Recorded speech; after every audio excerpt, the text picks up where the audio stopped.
fún orúkọ Olúwa. Agbẹ́lọ́run ga fún dédé àkókò tá tún láǹfààní àti tún rí wa ní òpin oṣù kẹjọ ọdún 2024 tí a wà níbẹ̀ yìí. Àlàáfíà Olúwa kó máa bẹ́sí fún ẹnìkọ̀ọ̀kan wa lórúkọ Jésù Kristi Olúwa wa. Gẹ́gẹ́ bí àwọn àgbéyẹ̀wò wa ní fún àwọn sáà yìí, ẹ̀kọ́ kẹrìnlélẹ́yìí lórí ẹ̀kọ́ tí a pè àkọlé rẹ̀ ní aláìgbani. Bí a ti kà nínú ìwé Òwe 22:28 tó ní ká má ṣe gbàgbé aláìgbani tí àwọn bàbá wa fi lé wa lọ́wọ́. Wọ́n ti gbé àlàyé kalẹ̀ ọ̀pọ̀lọpọ̀ láti ṣàlàyé. Ìwé Òwe orí 10 ẹsẹ̀ 9 bákan náà pé ẹni tó rìn déédéé ó rìnrìn ẹ̀tọ́, ṣùgbọ́n o ní ìmọ̀kúmọ̀ èèyàn ẹni tó rìnrìn wọ́rọ̀wọ́rọ̀ wọ́ndàwọ́ndà ó ná ẹni bẹ́ẹ̀ náà ni yóò kó sínú pàkúté ọ̀rọ̀ rẹ̀.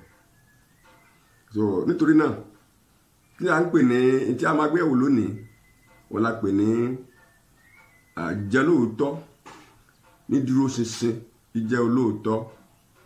Kí ni tí wọ́n jẹ́ olóòótọ́?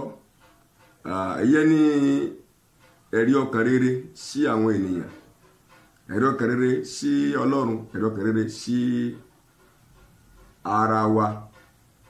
Níbo láti retí àwọn irú ìwà bíi eléyìí bí a bá fẹsẹ̀ rẹ̀ múlẹ̀ nù ètò ìgbéyàwó wa. Ẹ̀wọ̀n tí ìgbéyàwó yẹn lè já sí pèsè ètò wà fún ìran yìí nìkan. Bí a bá lè fẹsẹ̀ rẹ̀ múlẹ̀ tí àwọn ọ̀rẹ́ tí ń bọ̀ bá ẹwọ ayọ̀, àlàáfíà àti ọ̀wọ̀ tí ọmọ àbá ayé ta wà ń bẹ̀ yìí, báyẹ̀ ṣe máa tutù, báyẹ̀ ṣe máa dára bí ìgbà àkọ́kọ́ ní ọgbà Ídẹ́nì. À ń retí ìwà yìí, ìjólóòtọ́ dóṣinṣin yìí nínú iṣẹ́. À ń retí ìwà yìí àti dóṣinṣin yìí nínú ètò ìjọba. À ń retí rẹ̀ nínú ìjọ.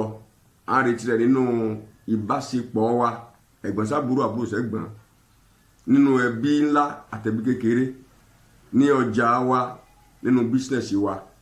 Gbogbo nǹkan yìí là ń retí ìdóṣinṣin. Tẹ́ bá wo ìwé Exodus orí 21-22, tẹ́ bá wo gbogbo àgbékalẹ̀ Ọlọ́run fún àwọn Ísírẹ́lì, ẹ rí pé nínú gbígbé ìdúróṣinṣin yìí kalẹ̀ tí ń bẹ́nu gbogbo orí Bíbélì yẹn, Exodus 21, Exodus 22, gbogbo ntọ́lọ́run gbé kalẹ̀ fún àwọn Ísírẹ́lì ń gbà yẹn kí àlàáfíà lè bá jọba, kó bá dé pé nìkan ó yẹn nìkan jẹ.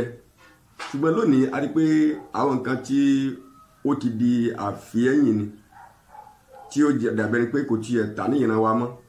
Ẹ bá wo ìwé Ìsíkẹ́lì orí 13 ẹsẹ̀ 22, Ọlọ́run sọ nípa wòlíì Ìsíkẹ́lì mẹ́rin pé nípa irọ́ wọn, irọ́ àwọn wòlíì, irọ́ àwọn olùkọ́, irọ́ àwọn olùṣọ́, ó ní wọ́n ti mú kọkùn lódodo kó gbọgbẹ́. Nínú tá a wà yìí kí pé kò sí ìjọ́lóòtọ́ bẹ̀jẹ̀ ó farasin. Àwọn tó sì gbèrò kò tó nǹkan bí àwọn tó ń falulẹ̀. Bí ẹ bá lọ sí ilé iṣẹ́ ìjọba lónìí yìí, bó bá ní sẹ̀tífíkẹ̀tì tó dá lọ́wọ́, tó bá tiẹ̀ ní sẹ̀tífíkẹ̀tì tó dá lọ́wọ́, tó bá ti bóyá ó gba ọ̀nà àlùmọ̀kọ́rọ́ yìí lónìí èrè ráàyè. Àwọn tó wà nínú ilé iṣẹ́ ìjọba ńláńlá ẹja bẹ́ẹ̀lì rẹ̀ ọ̀nà owó náà gbà débẹ̀. Nígbà tí wọ́n sì débẹ̀ tán gangan kí ló tún kìpù wọn láti tún kí ló tún fẹsẹ̀ wọn múlẹ̀ ńbẹ̀. Ẹ rí i pé ọ̀pọ̀lọpọ̀ rẹ̀ kì í ṣe jíjẹ́ ìdúróṣinṣin àbí jíjẹ́ olóòótọ́.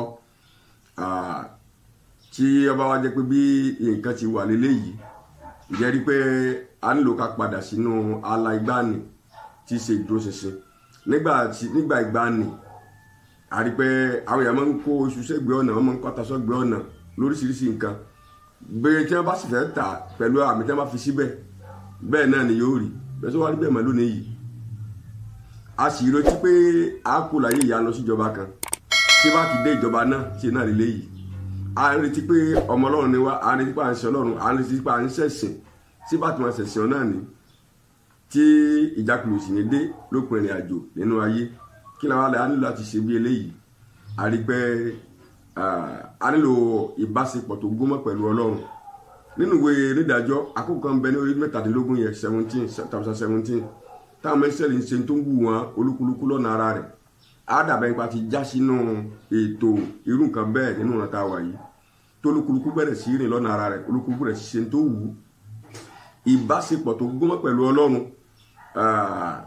lọ́pọ̀lọpọ̀ ìgbà bí ìbá ti bọ́yá òfin dè wá àbí kọjá pé bọ́yá aláwọn tí ó ń ṣẹ̀ṣọ́ lórí wa ìjólóòtọ́ dídúró ṣinṣin kò ní ìtumọ̀ kankan tẹ́ bá fi èèyàn lẹ̀ pé kó ṣe àgbékalẹ̀ láti pẹ́ nìkan wò abófin-dè kí ni yóò ṣẹlẹ̀ a nílò kádúró ṣinṣin dẹ́ nítorí náà ìwé mọ́sọ́fánúwé Matthew 5:14 Matthew 5:14-16 nípa àwa ni iyọ̀ ayé àwa ni mọ́lẹ̀ ayé tí tá a bá jẹ́ pé a jẹ́ mọ́lẹ̀ ní tòótọ́ tá a sì máa jẹ́ iyọ̀ ayé ẹrù pé kí ni ó lè gbèrò bí ó ṣe pé jíjẹ́ olótìtọ́ àti dídúró ṣinṣin bákan náà ètò yìí ṣe kókó tó yẹ ká máa sí lónìí ni pé ká mú tó ni pé kí a máa bọlá ọ̀wọ̀ àti ẹ̀san rere fún àwọn tó bá gbé ìdúró ṣinṣin ró ṣùgbọ́n sórí bẹ́ẹ̀ mọ́ lónìí ó lè bẹ̀rẹ̀ pẹ̀lú mi ó lè bẹ̀rẹ̀ pẹ̀lú rẹ̀ nígbà bákan náà kéèyàn wà responsible fún ìwà tó bá hù bọ́yọ̀ dání kà ó dání kó àlejò abájẹ́pá ti gbé sí lórí ara wa pé ìwà tí mo wù yí